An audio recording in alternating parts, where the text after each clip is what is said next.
Hey guys, it's Eric coming at you with another video. I just wanted to do a quick overview of this portfolio site in case you had any trouble finding anything or you just wondered what anything was. So um, we'll roll through this real quick.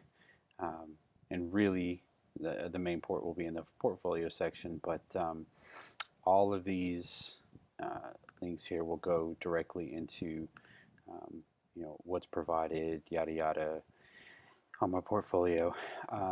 But you can go into each portfolio um, site, and this will give you what the site is. It'll tell you what it is. It'll tell you the technologies that are used. It'll give you the walkthrough video on it itself.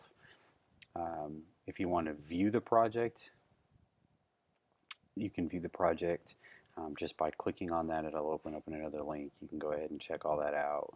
Um, as shown in the other videos, if you want to see the code for this, just click on view code, and this will take you to my GitHub page where you can see the information there. And that way you have a full understanding of what the project is and how the project's laid out.